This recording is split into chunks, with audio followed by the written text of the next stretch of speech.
Shalom Alaihim, selamat malam sahabat setia Radio Komunitas Surya Kebenaran dimanapun sahabat berada. Jumpa lagi di malam hari ini sampai dengan pukul 21 atau pukul 9 malam dalam program Refleksi. Rio akan menemani ruang dengar sahabat yang menjadi host di malam hari ini.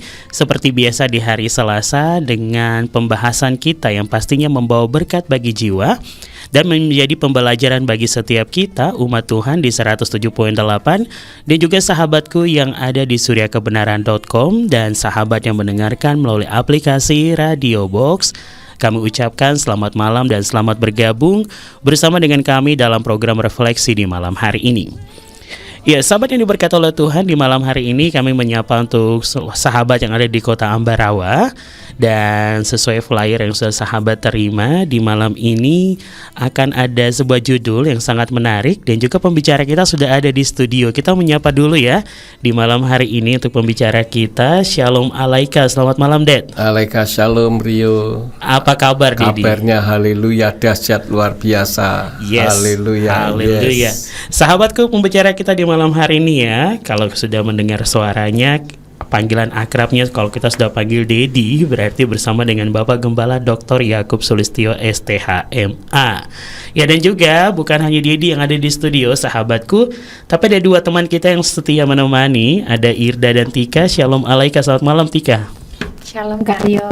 Apa kabar? Luar biasa. Luar biasa. Apa kabar untuk Irda? Haleluya, luar biasa. Luar biasa. Baik, terima kasih.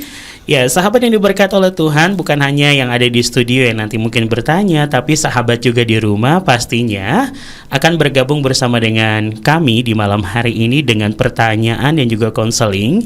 Silakan bersiap-siap di 0816654532. Kami mengundang dan menunggu atensi sahabat.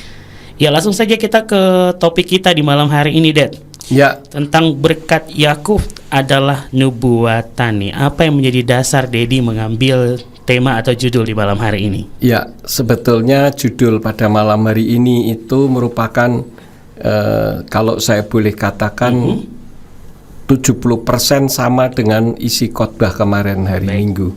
Tetapi karena banyak orang yang kirim WA kepada saya, kemarin kan dikatakan berkat Yakub yang digenapi. Iya, tergenapi.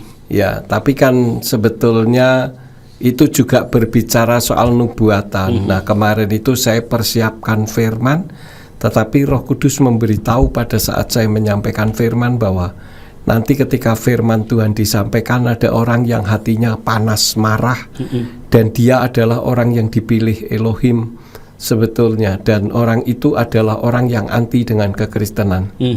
Jadi apa yang saya persiapkan agak menggok sedikit.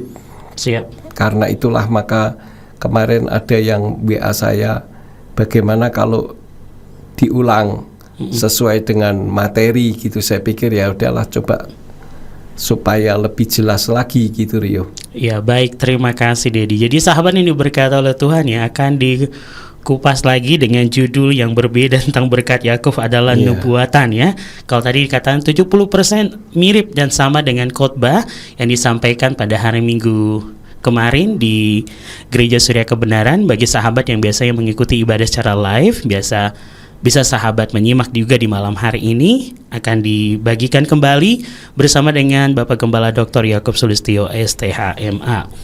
Ya, sahabat yang diberkati oleh Tuhan, tentang berkat Yakub adalah nubuatan. Nah, seperti apa sih pembahasannya? Saya juga penasaran. Mungkin kita masuk pada sesi yang pertama terlebih dahulu, Dedi. Silakan. Ya, terima kasih Rio. Sahabat Surya Kebenaran dimanapun berada, dasar firman pada malam hari ini adalah Kejadian 49 ayat yang ke-10 dari Indonesian Literal Translation. Dikatakan tongkat kekuasaan tidak akan beranjak dari Yehuda, dan yang menentukan hukum dari antara kakinya, sampai ketika Silo datang maka ketaatan bangsa-bangsa adalah kepadanya. Di sini ada kata Silo, sedangkan terjemahan dari Yayasan Lembaga Alkitab Indonesia, di sana terjemahannya berbunyi tongkat kerajaan tidak akan beranjak dari Yehuda ataupun lambang pemerintahan dari antara kakinya, sampai dia datang yang berhak atasnya maka kepadanya akan takluk bangsa-bangsa. Jadi ada perbedaan di sini antara terjemahan Yayasan Lembaga Alkitab Indonesia dengan Indonesian Literal Translation. Perbedaannya adalah ada kata silo, dan yang Yayasan Lembaga Alkitab Indonesia diganti menjadi dia. Nah, sebetulnya kalau saya lihat dari terjemahan yang lain, kemarin saya sudah sampaikan, itu ternyata memang yang bahasa Inggris ada yang silo, kalau ya dari Word Bible itu menggunakan dia, sedangkan King James Version menggunakan kata silo. Nah, saya sempat memikirkan apa sih artinya silo, karena di dalam kitab yang lain diungkapkan bahwa silo itu adalah nama tempat. Nah, ternyata yang dimaksud silo dari Yudaisme atau kepercayaan orang Yahudi kuno itu merupakan nama daripada pemimpin yang ditunggu-tunggu. Beberapa tahun lalu, seorang rabi Yahudi Ortodoks yang tinggal di Israel, yaitu Rabi Ariel Cohen Aloro, membuat gempar orang Yahudi dan Kristen. Ini menyusul beredarnya video berjudul Decoding the Message of Rabbi Yitzhak Kaduri About Yeshua. Dalam video tersebut Ariel Cohen Aloro mengklaim bahwa dirinya berhasil menyingkap apa pesan yang disampaikan oleh Rabbi Yitzhak Kaduri sebelum meninggal dunia. Kita ketahui bersama, sebelum wafat, Rabbi Yitzhak Kaduri meninggalkan sebuah pesan singkat dalam bentuk tulisan tangan pada secarik kertas. Tulisan tangan Rabbi Yitzhak Kaduri memicu munculnya berbagai penafsiran. Dari banyak penafsiran yang muncul, penafsiran yang dipaparkan oleh Ariel Cohen Aloro menjadi salah satu yang paling menggemparkan. Ariel Cohen menafsirkan makna tulisan tangan Rabbi Yitzhak Kaduri menggunakan ilmu gematria, dan hasilnya adalah sebuah nama, yaitu Yeshua. Ariel Cohen pun menyimpulkan bahwa tulisan tangan Rabbi Yitzhak Kaduri memberi pesan bahwa Mesias yang ditunggu bangsa Israel adalah Yeshua atau Yesus. Here, and I put it here. Now I have the acronym of Yeshua. Menariknya, belum lama ini Rabbi Ariel Cohen Aloro kembali membuat gempar orang Yahudi dan Kristen. Dia secara terang-terangan mengumumkan sebuah misi bertajuk rekonsiliasi Yahudi dan Kristen dalam rangka mempersiapkan jalan untuk kedatangan Yesus yang kedua kali. Rabbi Ariel Cohen meyakini kedatangan Yesus yang kedua kali baru akan terwujud jika Yahudi dan Kristen rekonsiliasi. Dia mengibaratkan Yahudi dan Kristen seperti Yakub dan Esau. My name is Ariel Cohen Aloro.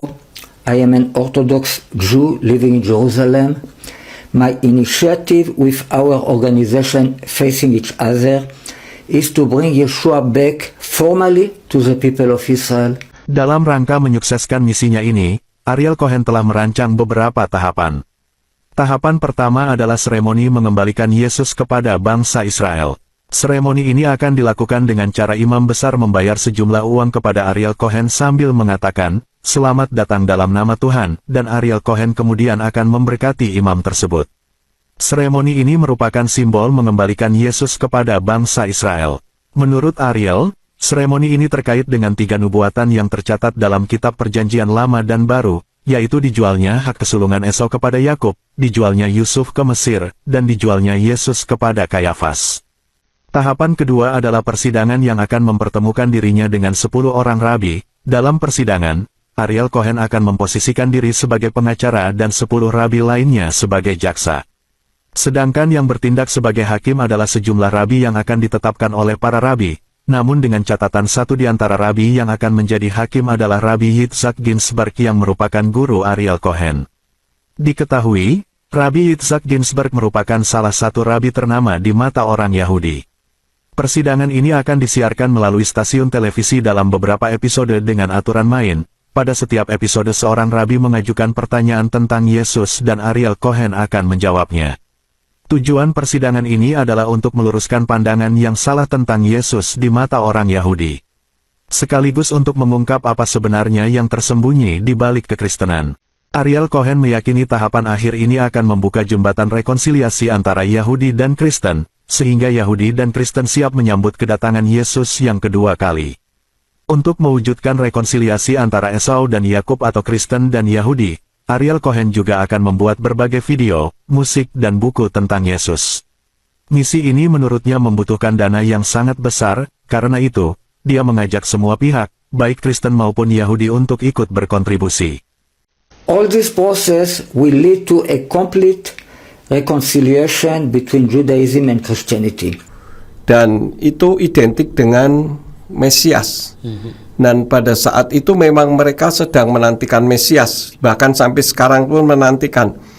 Dan doa berkat wasiat ini sebetulnya disampaikan oleh Yakub kepada semua anak-anaknya dari Ruben sampai anak yang terakhir.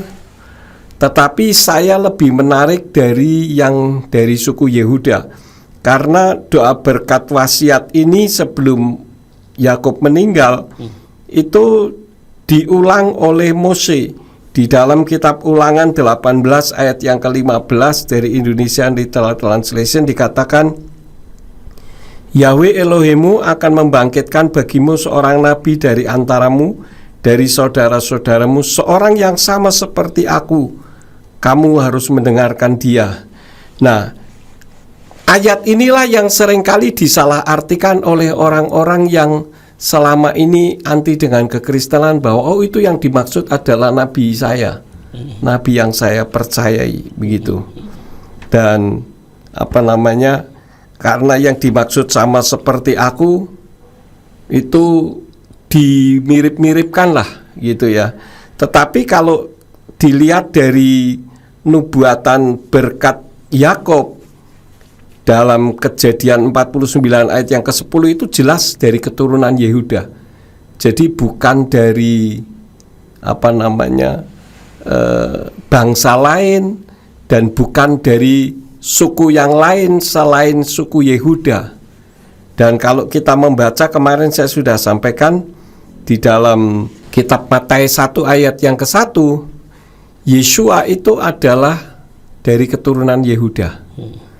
Jadi, tapi sebetulnya itu hanya meminjam rahimnya Miriam saja dalam kapasitas seperti manusia. Ada orang mengatakan bahwa Yeshua itu 100% manusia, 100% Tuhan. Saya katakan statement itu kurang tepat. Karena kalau dikatakan 100% manusia berarti dia terdiri dari spermatozoid dan ovum, percampuran antara sperma laki-laki dan sel telur perempuan. Padahal kita lihat di dalam kitab suci bahwa Yeshua yang pada saat itu dilahirkan melalui rahim Miriam itu dari Ruach HaKodes. Artinya tidak ada benih laki-laki.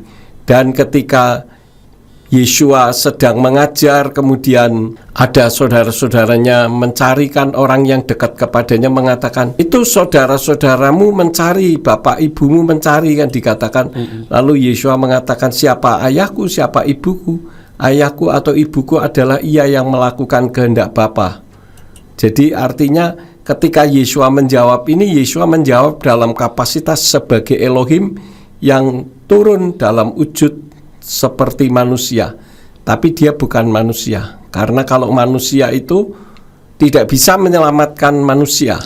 Sedangkan kitab suci katakan bahwa semua manusia itu sudah kekurangan kemuliaan Elohim dan sudah berdosa. Sedangkan Yeshua tidak bisa melakukan dosa.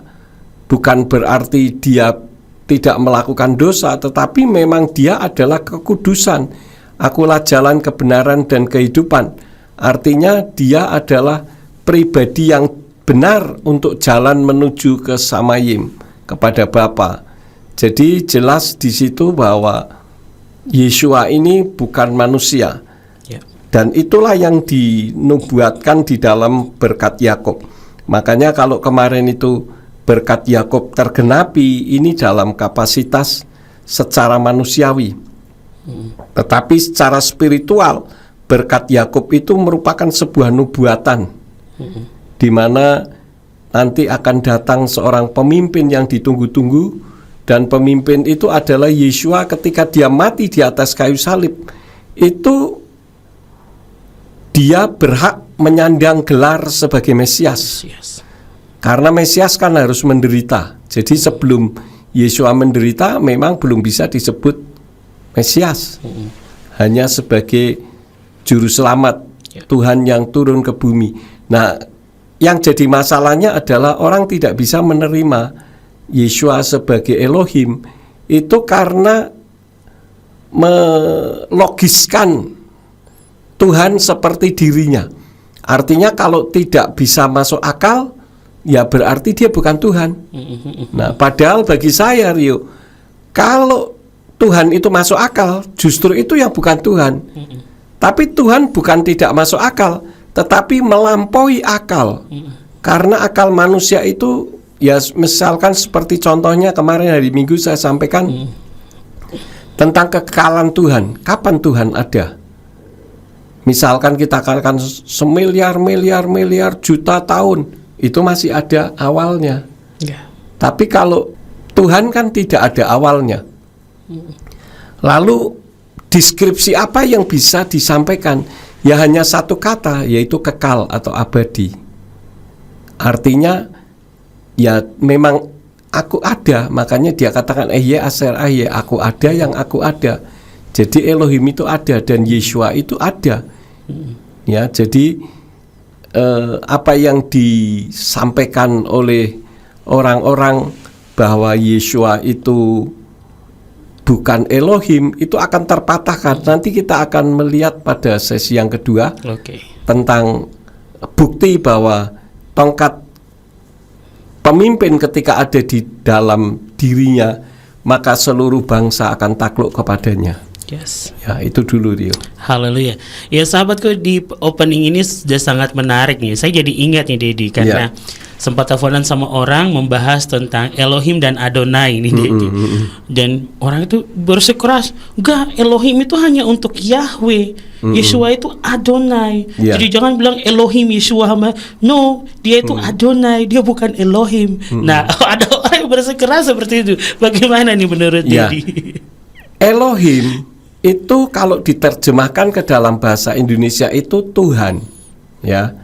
Dan yang disebut Elohim itu bisa Molok, bisa Dagon, bisa Astoret dan sebagainya.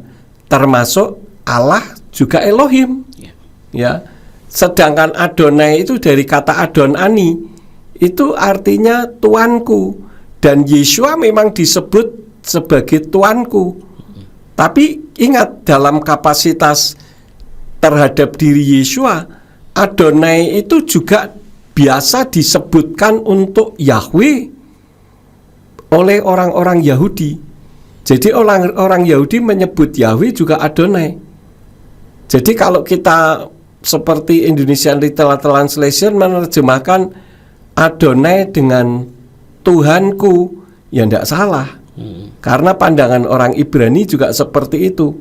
Tetapi kalau secara manusiawi itu antara Tuhan dengan hamba.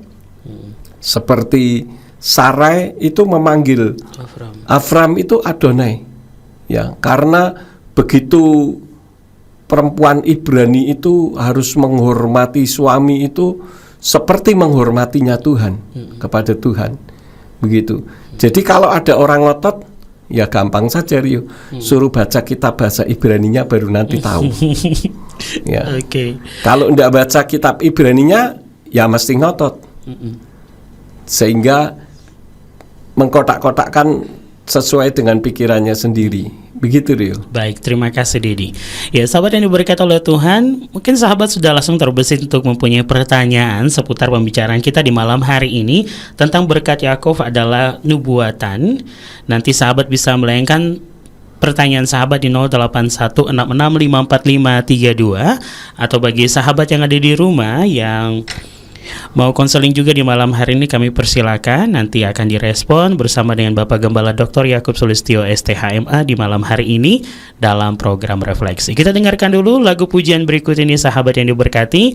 Jangan kemana-mana, tetap di 107.8.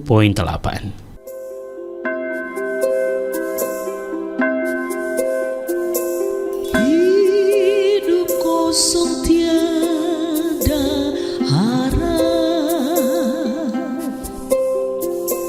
tertindas di malam gelap.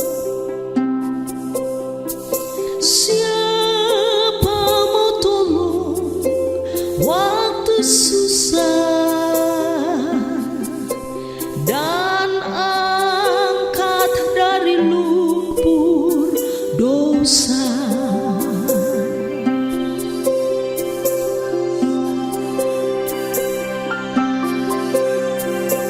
Sejak jumpa juru selamat,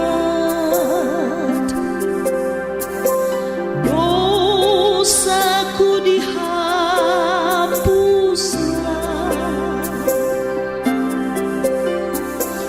Ku tak berhenti memuji Dia sampai pada akhir hidupku.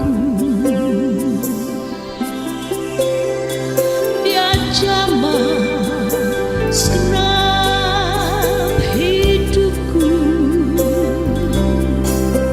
dan beri damai di hatiku. Semua berubah dan aku tahu Yesus jamah ku jadi baru.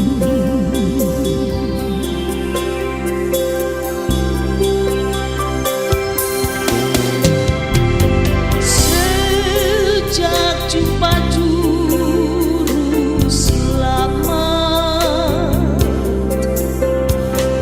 dosaku dihapuslah.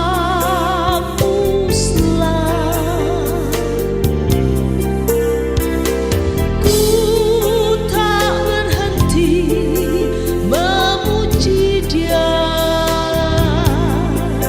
sampai pada akhir hidupku. Dia jamah genap hidupku dan beri damai di hatiku. Semua telah berubah dan aku tahu Yesus jamah ku jadi baru.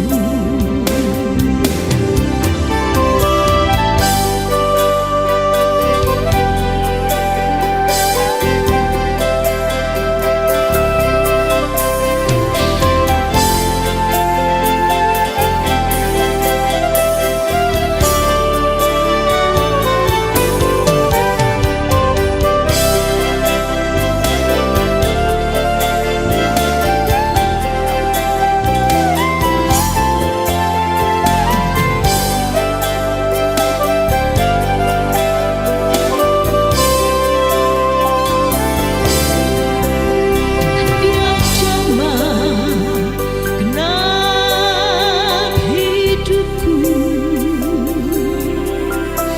dan beri damai di hatiku. Semua telah berubah dan aku tahu Yesus jamah ku jadi baru. Dia jamah genap hidupku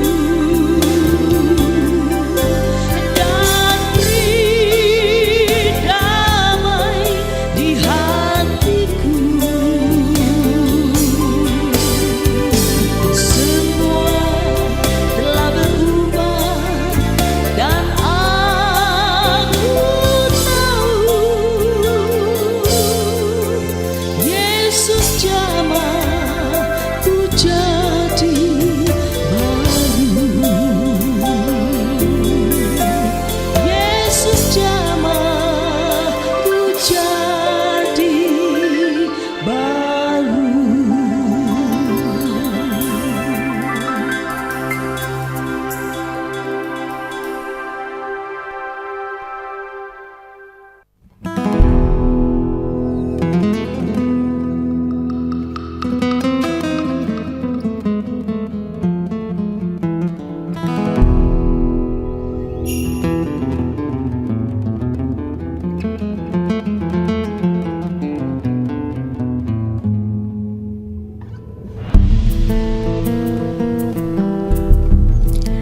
Ya, sahabat yang diberkati oleh Tuhan di 107.8, selamat bergabung dalam program Refleksi di malam hari ini.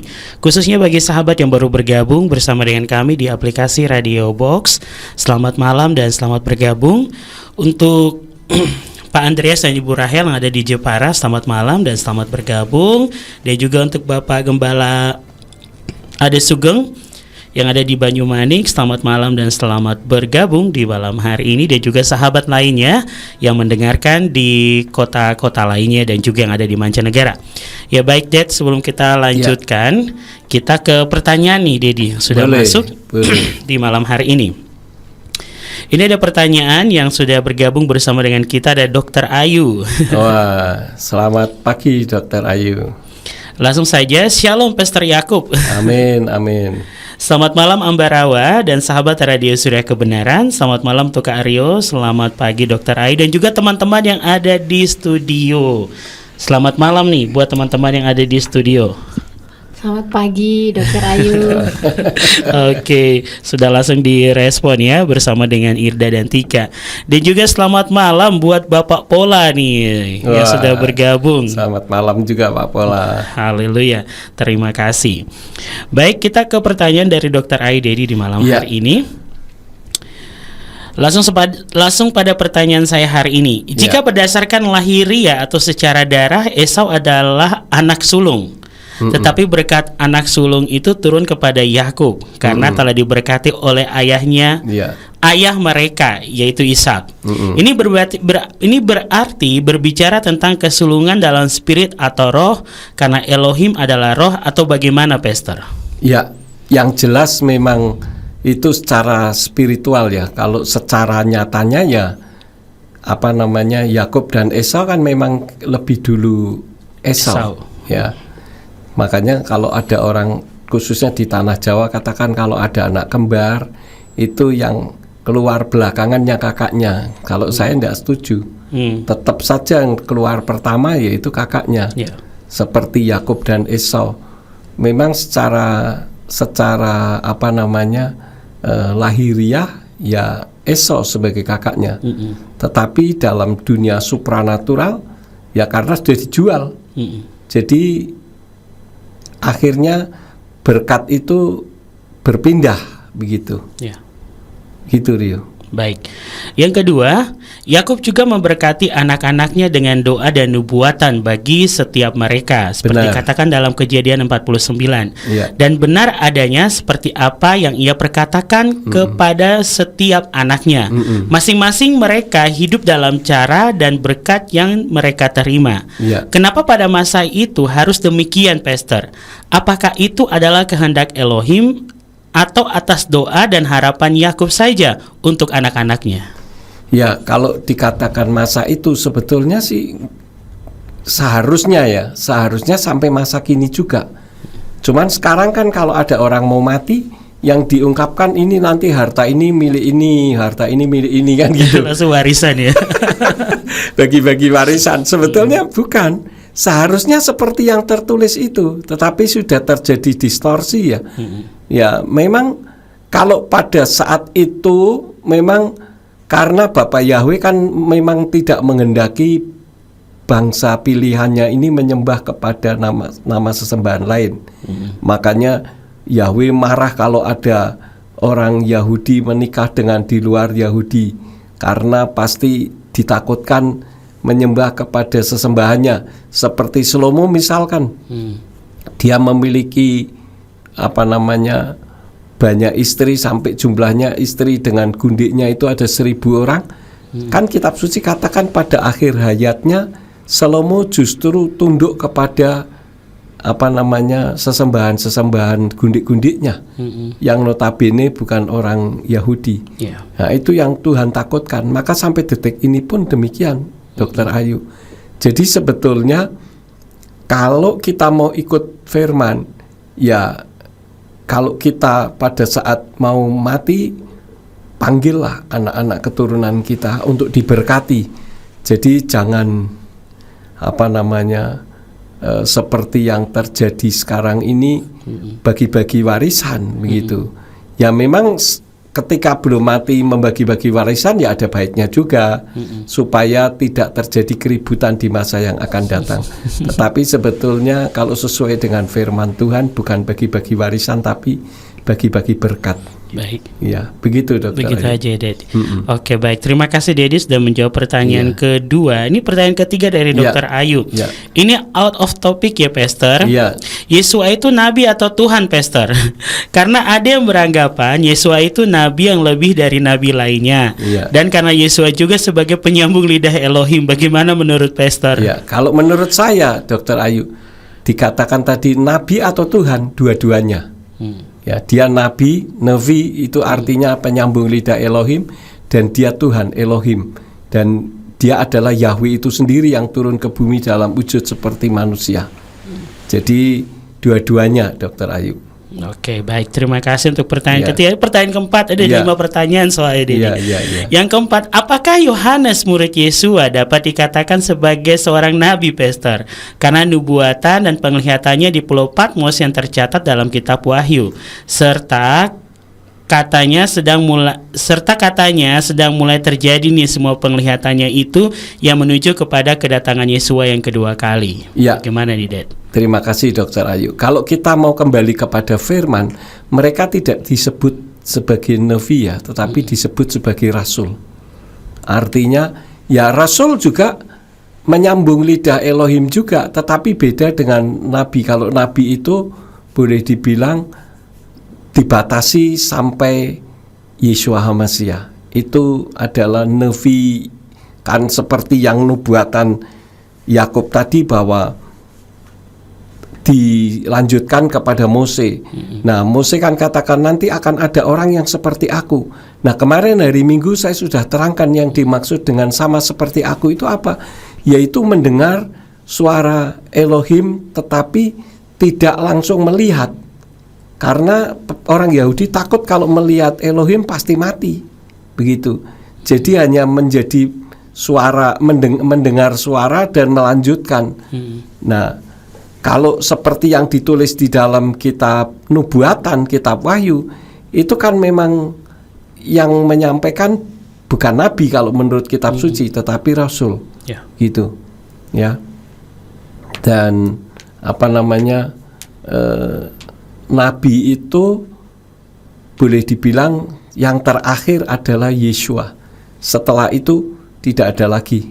Makanya di dalam ketika Yeshua dimuliakan di atas gunung, itu kan ada suara, inilah putraku yang kukasihi, aku berkenan kepadanya, dengarkanlah dia. Nah, itu nubuatan dari Mose tergenapi di situ. Artinya mendengar secara langsung tetapi orang tidak mati begitu. Ya. Kalau zaman dulu kan ketika zaman para nabi kan mati. Ya. Dan dia bersama dengan manusia. Bahkan sampai sekarang pun Tuhan berbicara di dalam hati kita melalui Ruach HaKodes. Maka disebut Immanuel, Imuna Anaknu Elohim, Elohim yang berdiam di dalam kita. Amin. Dan itu Roh Kudus sendiri yang memberitahu kepada saya bahwa Immanuel itu bukan Allah beserta kita atau Elohim beserta kita, tetapi Elohim yang diam di dalam kita. Kalau beserta kan di samping kanan kiri depan belakang atas bawah kita, tapi dia diam manunggal menjadi satu dan dia menjadi penasihat ajaib bagi kita. Amin, amin. Begitu Dokter Ayu. Oke, baik. Terima kasih, Dedi. Nah, sekarang pertanyaan kelima dari Iya. Dokter Ayu. Apakah mark or sign of the beast, tanda binatang itu ya, Dedi, Iya. dalam Wahyu itu adalah pengajaran-pengajaran yang palsu, Pastor, yang membenarkan diri untuk serupa dengan Elohim? Lalu siapakah mereka sebenarnya dan berasal dari mana? Apakah dari laut yang ada dalam kitab Wahyu? Dan makna laut itu sebenarnya apa, Dedi? Silakan. Jadi kalau dikatakan tentang mark of the beast, triple six itu asalnya dari mana? Itu adalah ya bisa berasal dari laut karena sudah tertulis di dalam kitab Wahyu juga, tetapi juga bisa berasal dari antara orang-orang beriman. Dan kitab suci katakan bahwa akhir zaman nanti mark of the beast itu akan menyimpangkan orang-orang yang beriman kepada Yeshua supaya tidak lagi menganggap Yeshua sebagai Elohim.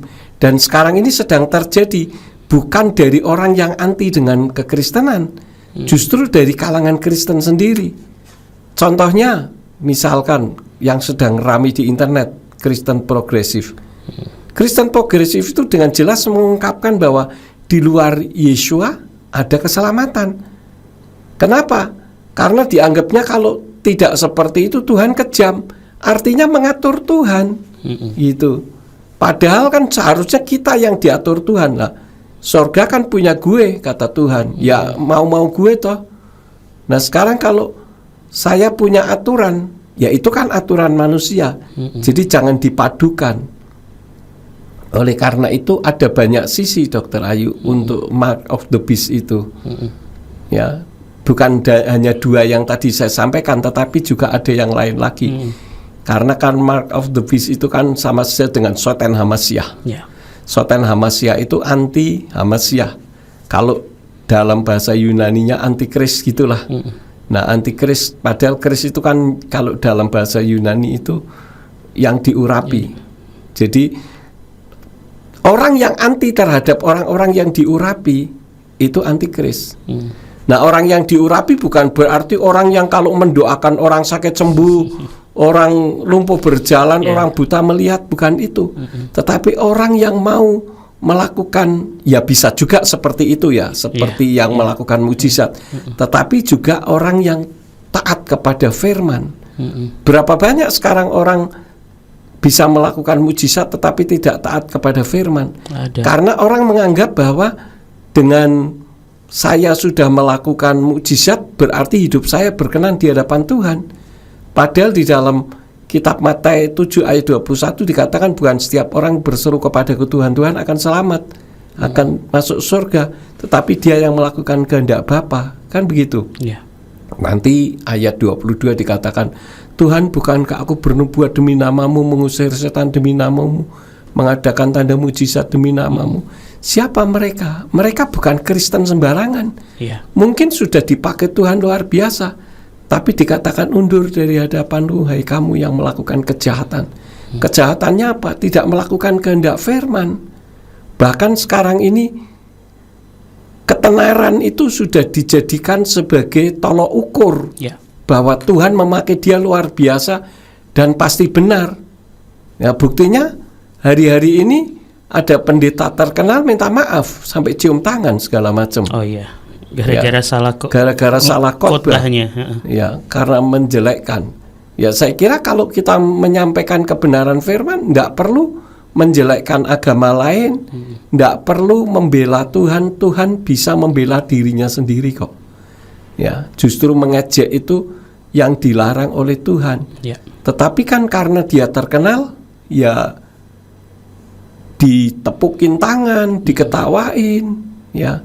Nah, yang seperti itu yang sekarang disukai oleh orang, bukan melakukan kehendak Tuhan.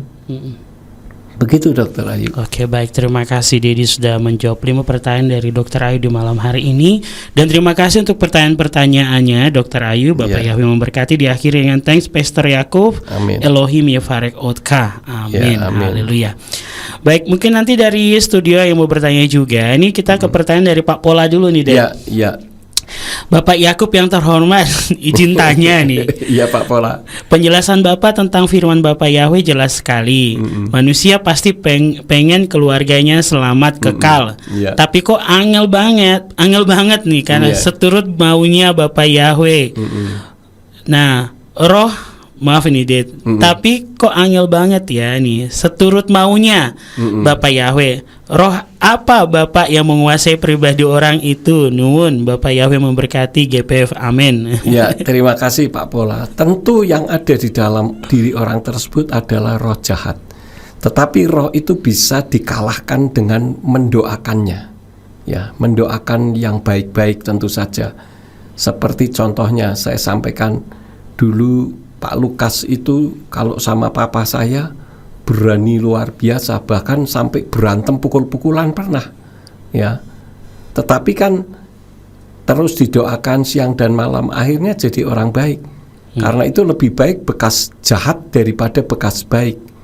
Begitu Pak Pola. Makanya ya apa yang harus kita lakukan kalau kita mengasihi orang supaya orang itu diselamatkan tapi kok wangelis setengah mati. Jangan kita katakan angel tapi belum waktunya. Karena kalau kita selalu mengatakan angel itu dari ucapan kita itu adalah doa. Ya, jadi belum waktunya. Yang harus kita lakukan apa? Kita doakan, Bapa selamatkan dia. Ketika kita mendoakan seseorang, maka Bapa Yahweh akan kirim malaikat-malaikatnya untuk mendekat kepada orang tersebut, membuat orang itu terpojok sehingga orang itu akan mengambil keputusan untuk melakukan firman atau tidak. Begitu. Karena itu doa itu sangat penting. Saya bersyukur Pak Pola ini sahabat saya sejak SMA dulu, dan saya betul-betul surprise bisa bertemu kembali dan bahkan bisa sama-sama memuliakan Bapa Yahweh. Amin. Terima kasih Pak Pola, selamat malam. Baik, terima kasih untuk Dr. Ayu dan juga Pak Pola yang sudah Iya. bergabung dalam pertanyaan di malam hari ini. Ya, sahabat yang diberkati oleh Tuhan, mungkin dari sahabat yang mau bertanya kami masih persilakan ya di 0816654532. Dan kita masuk pada sesi yang kedua saja. Langsung saya Det di malam hari ini. Iya. Silakan tentang berkat Yakub adalah nubuatan. Silakan Det. Terima kasih. Nah, berkat Yakub itu sebagai suatu nubuatan. Maka ketika Raja Israel pertama yaitu Saul dari suku Benyamin pada saat itu dilantik oleh Samuel dalam 1 Samuel 10 ayat 1, maka orang berpikir kok salah. Sebetulnya nubuatan itu tidak salah, tapi belum waktunya. Maka ketika Raja Yehuda pertama yaitu Rehabeam dari suku Yehuda dan juga dari kerajaan Yehuda, kan sejak Salomo meninggalkan kerajaan Israel terpecah menjadi dua ya. Ya. Nah, makanya ketika yang kedua ini Rehabeam jadi raja, orang berpikir ini dia. Tapi ternyata Rehabeam ini hanya 17 tahun lamanya memerintah. Padahal seharusnya yang dimaksud adalah pemerintahannya kekal, begitu. Ya. Nah, siapakah pemerintahan kekal? Pemerintahan kekal ya sekali lagi adalah Mesias. Tetapi orang Yahudi salah arti juga. Dia pikir Mesias itu sekarang sedang ditunggu, gitu. Padahal Mesiasnya sudah di depan mata. Mereka tidak bisa menerima karena menganggap masa sih manusia kok Tuhan kok seperti itu? Anaknya tukang kayu dan sebagainya. Saudara-saudaranya juga ada bersama dengan kita. Nah, sekarang ditambah lagi, masa sih Tuhan kok mati? Masa sih Tuhan kok lahir dari rahim seorang perempuan? Dan banyak lagi ejekan-ejekan yang ada. Nah, semuanya itu terjadi karena apa? Karena manusia mengatur Tuhan. Nah, mau-maunya Tuhan toh. Wong Tuhan itu maha kuasa, El Shaddai. Dia mau jadi apa saja, mau jadi berapa saja, ya tidak ada masalah. Kenapa kita yang kepo, kan gitu. Oleh karena itulah maka nubuatan itu dianggap salah, tapi sebetulnya bukan salah, tapi belum tergenapi. Tetapi pada akhirnya nubuatan Yakub tergenapi, yaitu pada saat adanya terbelahnya tahun. Kita mengenal adanya tahun Masehi dan tahun sebelum Masehi. Nah, ini nanti saya akan terangkan di berikutnya, Rio. Ya. Itu saya Dedi untuk Ya. sesi kedua. Ya. Ya baik, terima kasih Ded dan sahabatku, nanti kita akan di sesi selanjutnya tentang nubuatan ya, tentang tahun Masehi dan sebelum Masehi. Ya. Ya, di mana nubuatan Yakub itu tergenapi. Nanti seperti apa pembahasannya? Sahabat tetaplah bersama dengan kami di malam hari ini. Dan yang mau bertanya, kami tetap menunggu atensi sahabat di 081 66 545 32.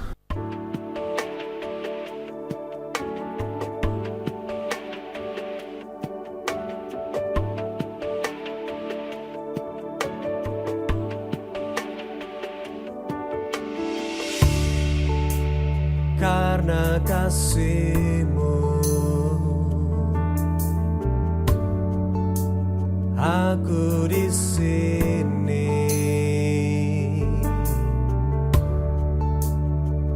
tanpa kasih-Mu aku tak sanggup. Kau kudus,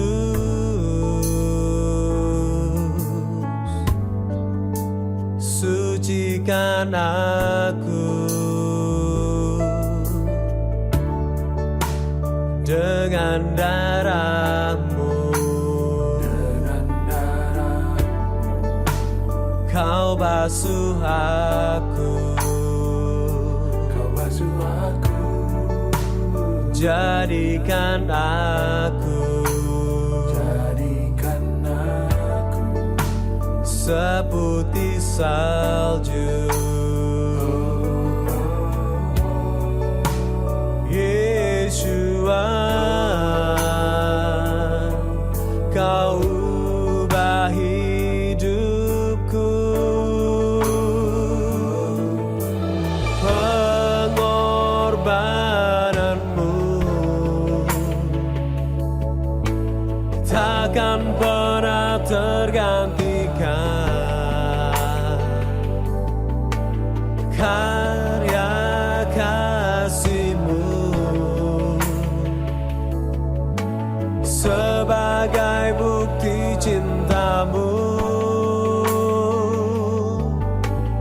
Engkau yang kudus,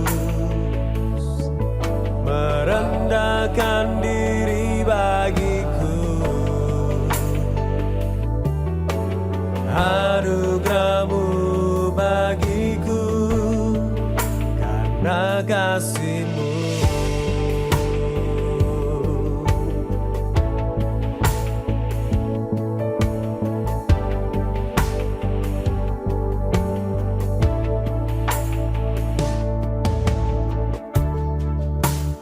Dengan darah-Mu, Kau basuh aku,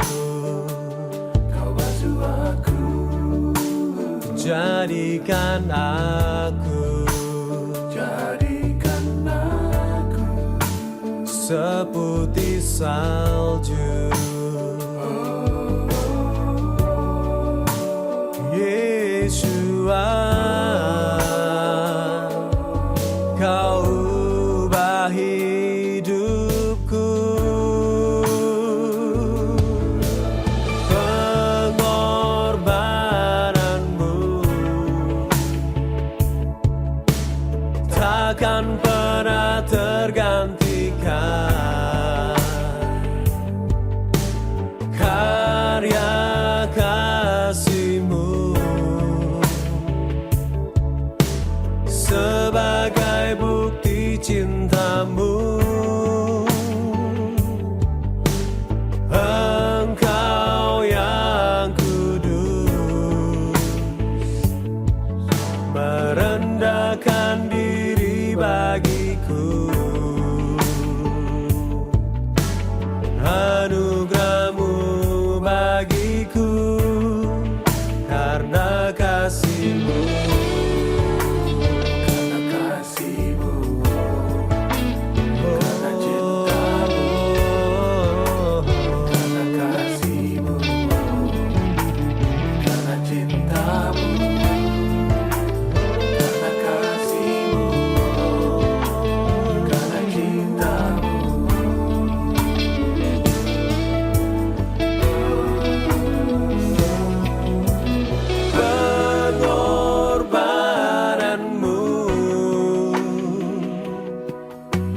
Takkan pernah tergantikan. Karya kasih-Mu sebagai bukti cinta-Mu. Engkau yang kudus, merendahkan diri bagiku. Anugerah-Mu bagiku anugerahmu bagiku, anugerahmu bagiku karena kasih-Mu.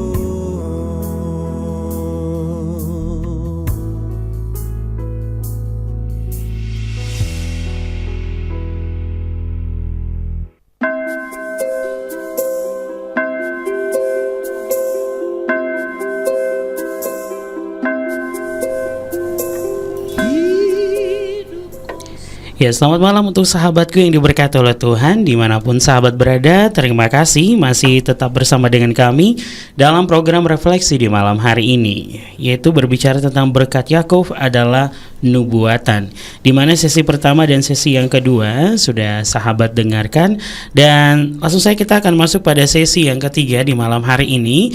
Dan Rio ingatkan kembali lagi, yang mau bertanya silakan di 0816654532.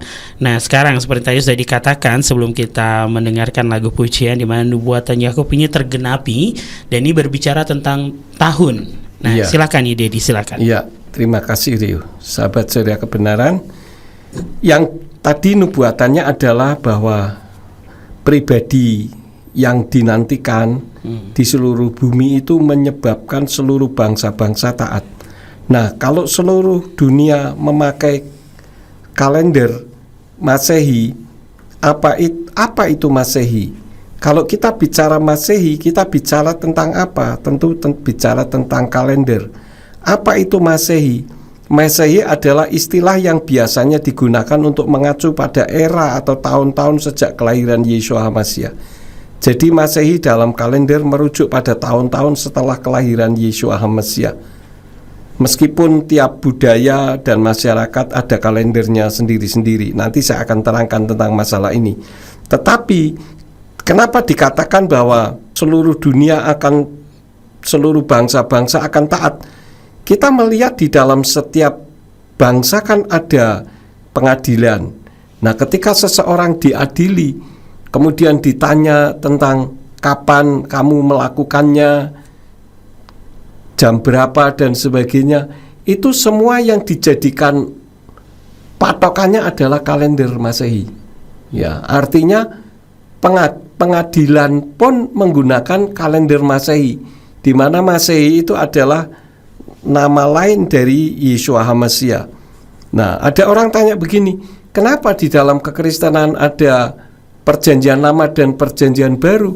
Apakah yang perjanjian lama itu sudah tidak berlaku? Tidak, perjanjian lama itu adalah era sebelum Masehi, sedangkan perjanjian baru itu era Masehi, yaitu sejak Yesus lahir di atas muka bumi ini.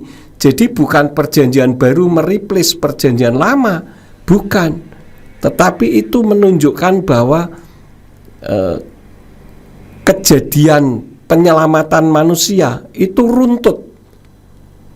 Ada yang menafsirkan bahwa kitab Kejadian yang pertama pada mulanya, kemudian di dalam kitab Wahyu terakhir diakhiri dengan kata amin. Artinya dari awal sampai akhir itu semua tertata dengan rapi. Ya. Dan tadi saya katakan bahwa tiap budaya dan masyarakat ada kalendernya sendiri. Misalkan yang pertama kalender suku Maya adalah sistem kalender yang digunakan oleh peradaban Maya kuno Mesoamerika. Mereka memiliki dua kalender utama, kalender Solkin yang terdiri dari 260 hari dan kalender Haab yang terdiri dari 365 hari. Keduanya digunakan secara bersama-sama untuk membentuk siklus kalender yang lebih besar. Selain itu mereka juga memiliki kalender panjang yang sangat kompleks yang mencatat peristiwa sejarah dan astronomi dalam jangka waktu yang sangat panjang. Ini sekarang kalender Maya tahun berapa saya tidak bisa menentukan dengan pasti. Dan pada saat saya tanya kepada ChatGPT, juga ChatGPT ketika saya suruh mengkonfirmasikan juga tidak tahu, karena memang teknik penghitungannya begitu rumit. Kemudian yang kedua adalah kalender Hijriah digunakan oleh umat Islam untuk menentukan waktu salat, ibadah, dan peristiwa agama.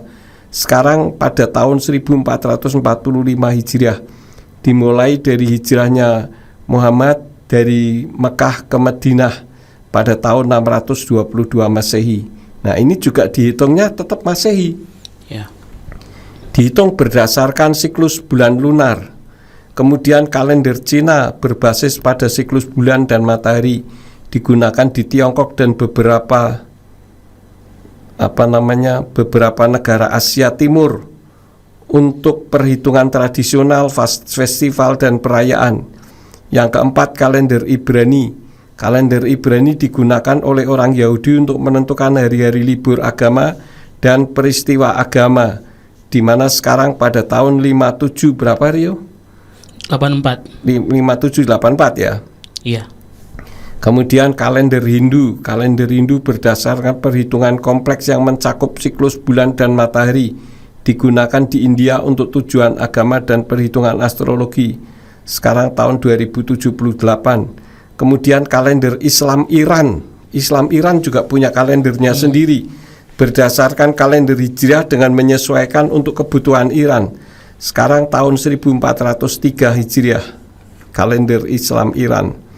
Kemudian kalender Gregorian yang dianggap sebagai penyempurnaan kalender Julian, digunakan secara luas di seluruh dunia untuk tujuan sipil dan agama, tapi berbasis dari tahun Masehi. Dikatakan bahwa kalender Gregorian ini dinamai oleh Paus Gregorius XIII tahun 1582 Masehi.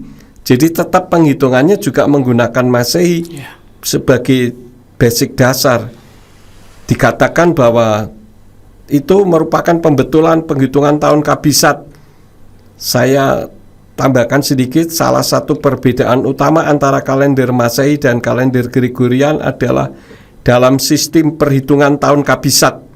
Kalender Masehi menghitung tahun Kabisat setiap 4 tahun sekali tanpa memperhitungkan tahun-tahun yang habis dibagi 100, tetapi bukan habis dibagi 400.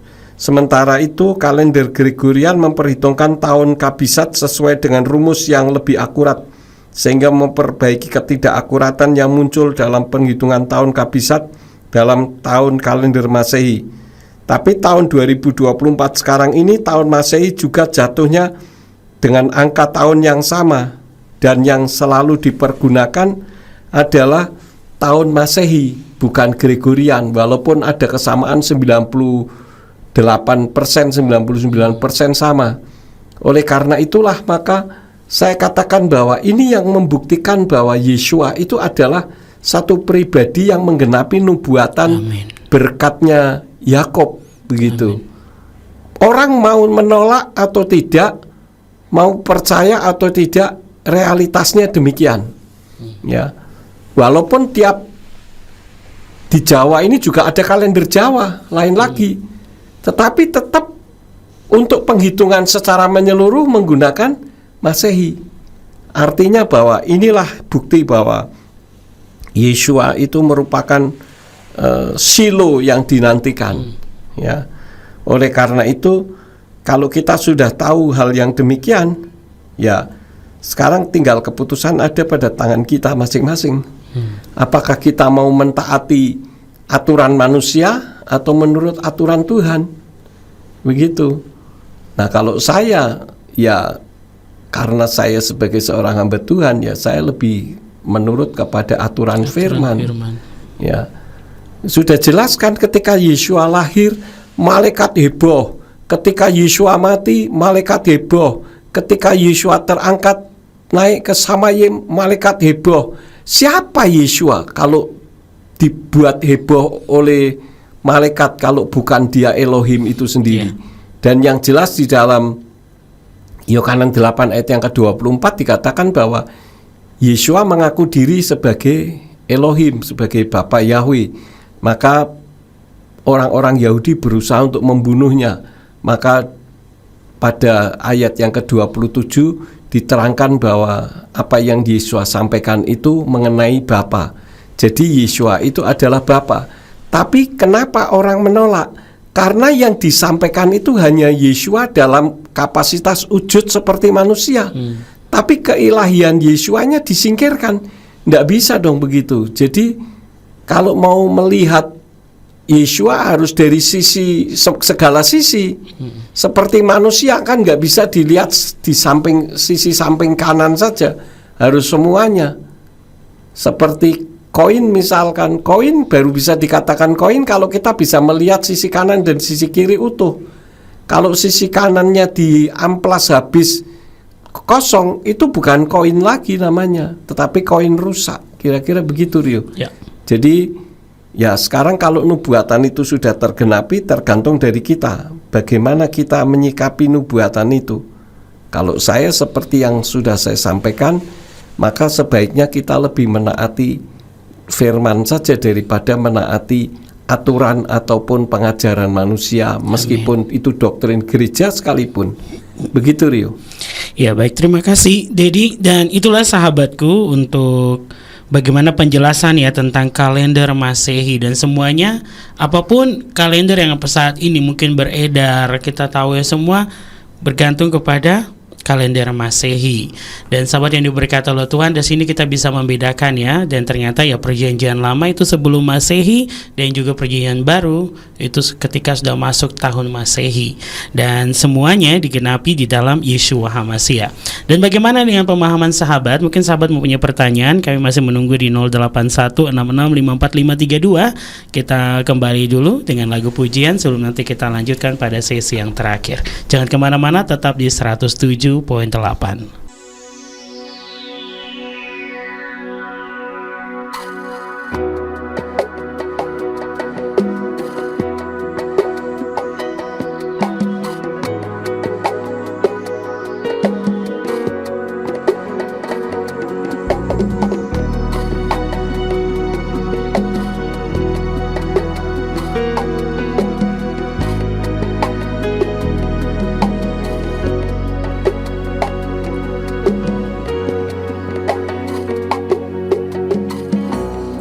Bagai rusa merindukan air, jiwaku rindu padamu. Ingin selalu ku pandang wajahmu, Kau Elohim yang hidup. Hanya Engkau yang selalu ku rindu, hanya Kau selalu ku perlu. Hanya Engkau yang selalu ku sembah, Kau Elohim yang hidup. Besar setiamu, Yahweh kekasih jiwaku. Puaskan hidupku dengan kasih-Mu. Hanya Yahweh, Kau yang terindah, kekasih hidupku. Yahweh, Kau yang selalu ku rindu, puaskan dahagaku. Bagai rusa merindukan air, jiwaku rindu padamu. Ingin selalu ku pandang wajah-Mu, Kau Elohim yang hidup. Hanya Engkau yang selalu ku rindu, hanya Kau selalu ku perlu. Hanya Engkau yang selalu ku sembah, Kau Elohim yang hidup. Besar setiamu,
Ya, sahabatku, di malam hari ini masih bersama dengan kami dalam program Refleksi. Di malam hari ini bersama dengan Bapak Gembala Dr. Yakub Sulistyo, STHMA.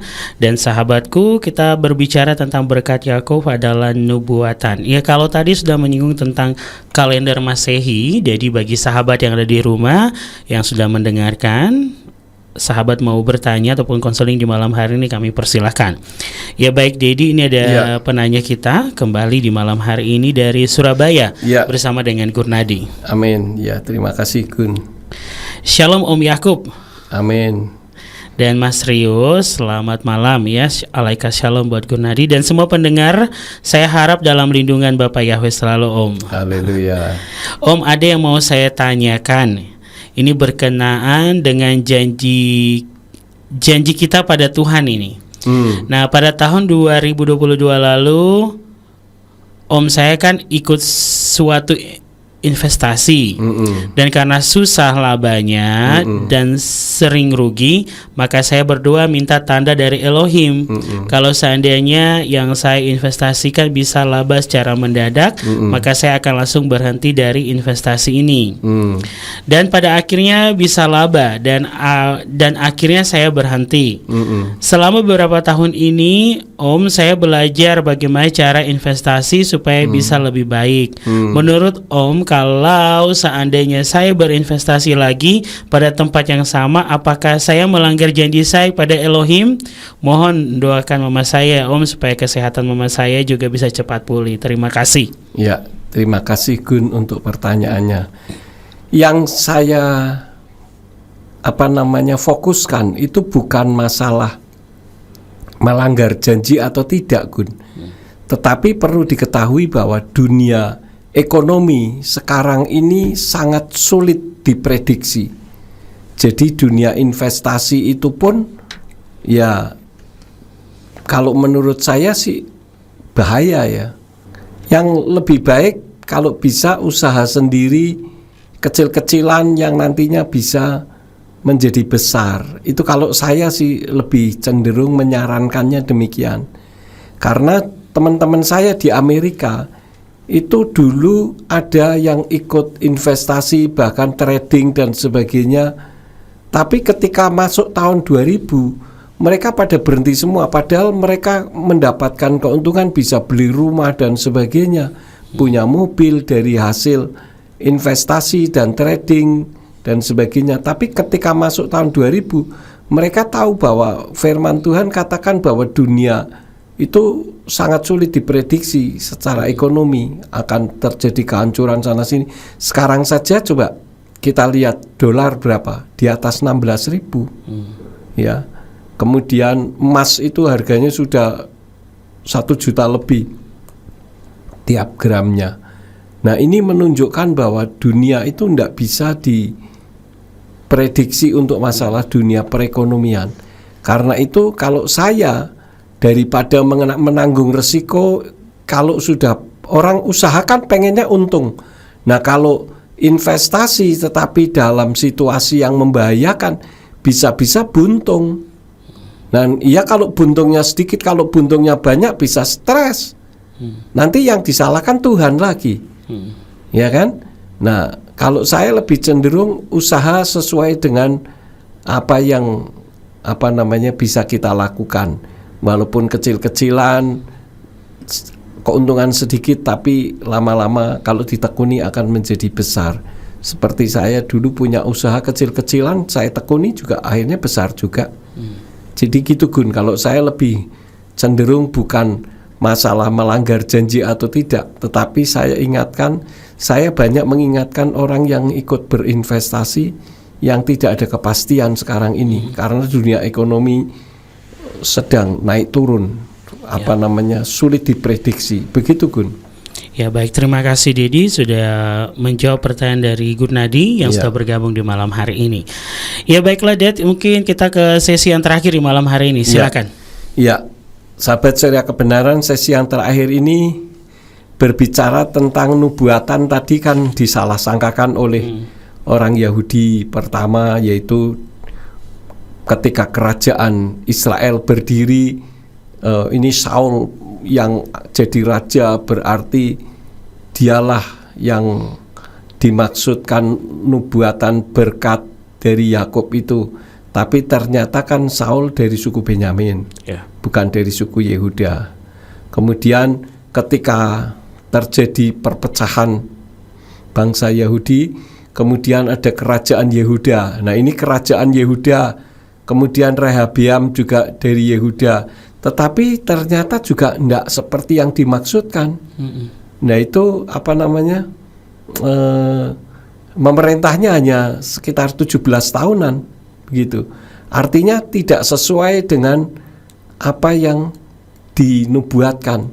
Nah, nubuatan itu sesuainya adalah kepada Yeshua HaMasyiah, dan orang Yahudi kembali salah sangka juga karena dianggapnya sekarang sedang menantikan, padahal dia sudah ada di depan mata, dan kita juga sedang menantikan, tetapi kita menantikan rapture. Dan rapture itu hari yang bahagia, yaitu hari yang membuat kita bisa berjumpa dengan Tuhan, karena kita hidup benar di hadapan Tuhan, kita hidup kudus di hadapan Tuhan, kita menjadi pelaku firman. Begitu. Tetapi perlu diingat bahwa rapture itu juga hari yang menakutkan, hari yang mengerikan, yaitu bagi orang yang hidupnya tidak benar. Nah, sekarang bagi sahabat surya kebenaran dimanapun berada, kita boleh mengatakan bahwa saya menantikan rapture, tetapi apakah itu akan menjadi hari yang membahagiakan bagi kita, atau hari yang menakutkan bagi kita? Nah, yang bisa menjawab siapa? Tidak lain adalah diri kita sendiri. Kalau kita melakukan firman, ya jangan sampai kita dari mulut misalkan jadi membuang sampah hati, apa namanya, lason hara, begitu. Betul. Nah, kalau lason hara, bagaimana kita bisa terangkat? Bagaimana kita bisa rapture? Oleh karena itu kita introspeksi diri, kita jangan menyalah-nyalahkan orang. Lebih baik kita lihat diri kita sendiri. Istilahnya apa namanya, gajah di depan mata jangan sampai tidak kelihatan, tetapi selumbar di mata orang, diutek-utek begitu. Karena kita ini masih banyak kesalahannya. Itu saya sendiri juga selalu introspeksi. Saya rindu ketika Yeshua HaMasyiah datang kembali, terjadi rapture, saya terangkat. Itu yang menjadi kerinduan hati saya. Karena apa? Tanda-tanda kedatangannya sudah nyata.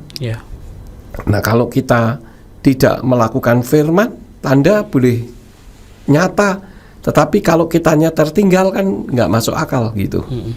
Ya, saya kira itu saja, Rio. Baik. Ya, sahabat yang diberkati oleh Tuhan dimanapun sahabat berada ya, kita juga memang di dalam penggenapan daripada nubuatan ya, nubuatan berkat Yakub ini semuanya tergenapi di dalam Yeshua HaMasyiah. Iya, betul. Dan begitu juga setiap kita ya, sahabat yang diberkati, dan juga kita menanti penggenapan di mana dia datang sebagai mempelai, dan bahkan kita berharap ya, seperti tadi sudah dikatakan, kita rapture gitu. Kita rapture, dan semua kita, tapi kembali lagi kita menjaga lidah kita, bibir kita, bahkan hati kita, untuk jangan sampai timbul kepahitan yang akhirnya membuat kita lason hara. Nah, katanya mau menunggu Yeshua datang kedua kalinya, tapi penuh dengan kepahitan sampai lason hara juga gitu. Nah, jadi terangkat itu.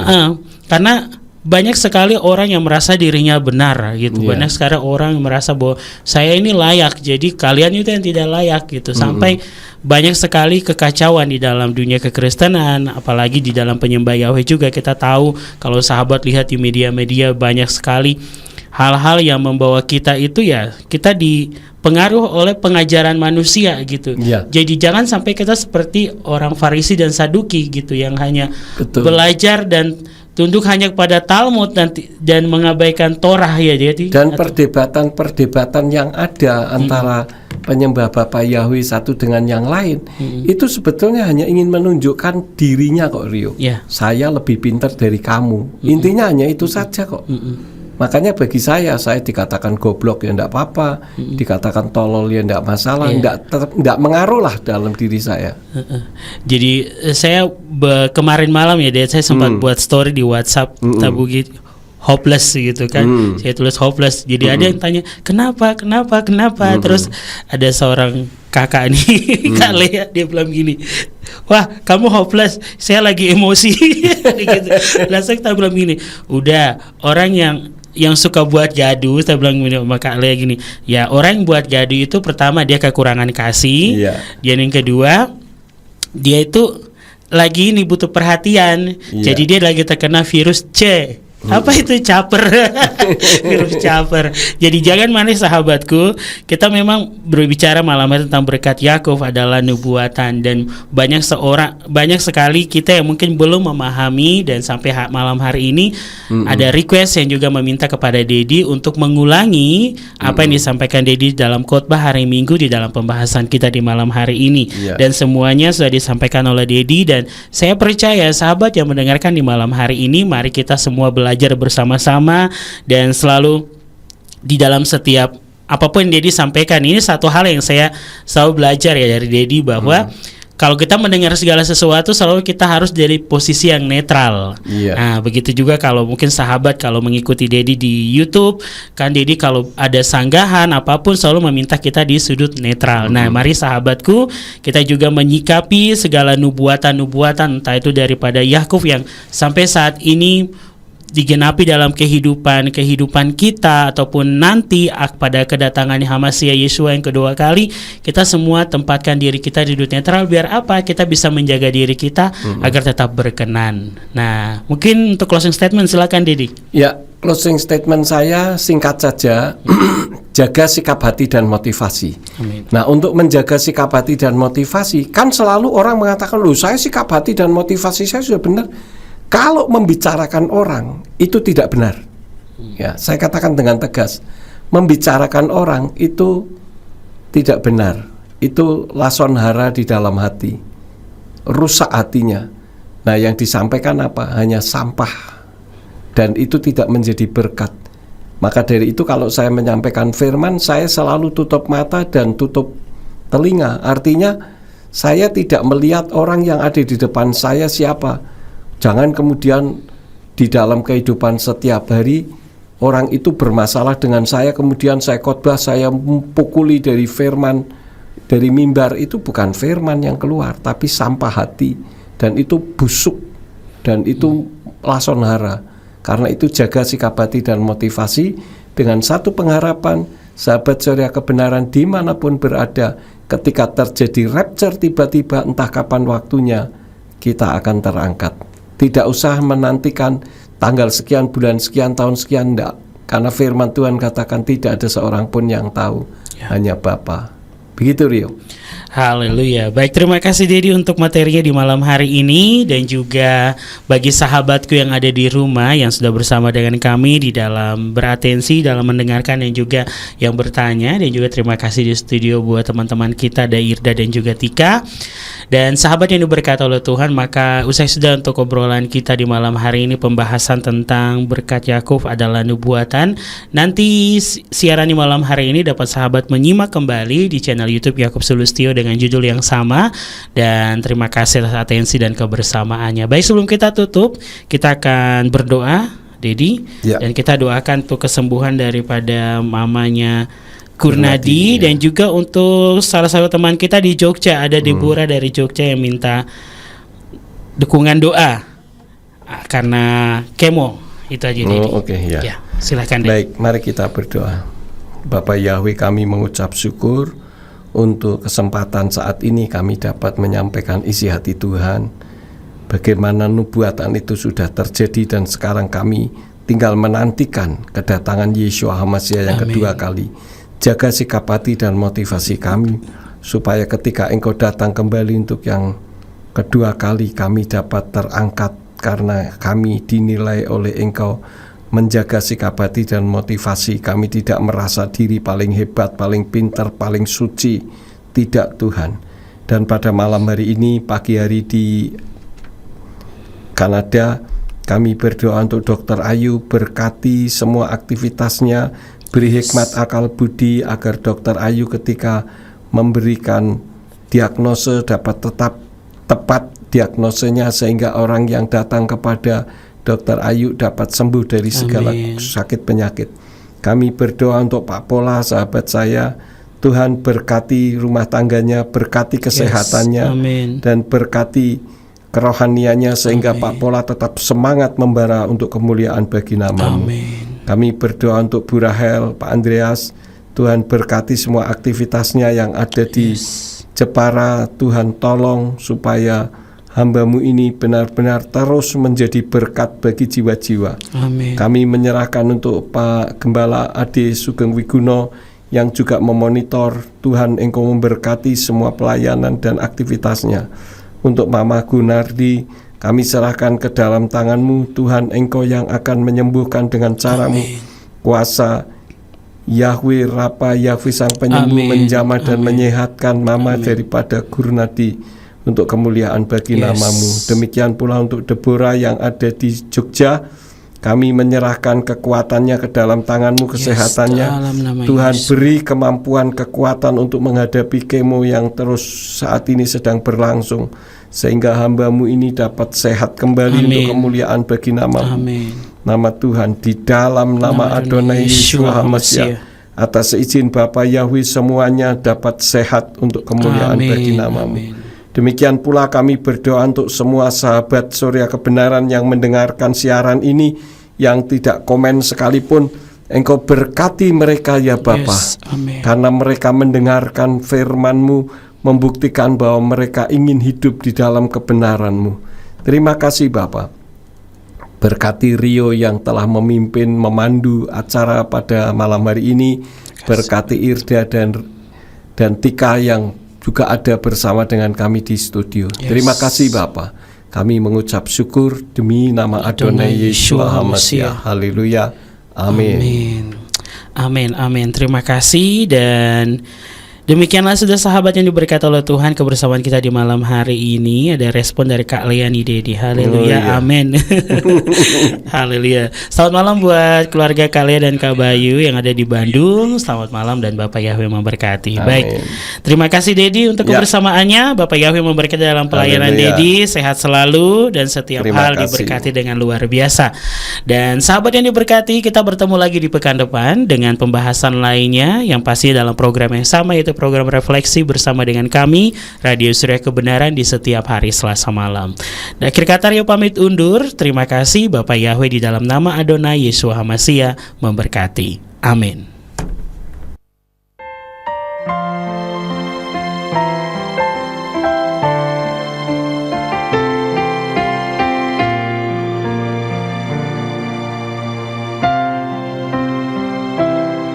Saat semua terasa gelap, saat semua begitu berat, hanya satu yang ku pegang, janjimu kau selalu sertaku. Saat hatiku merasa ragu dengan segala yang ku hadapi, hanya satu yang ku pegang, janjimu kau selalu sertaku.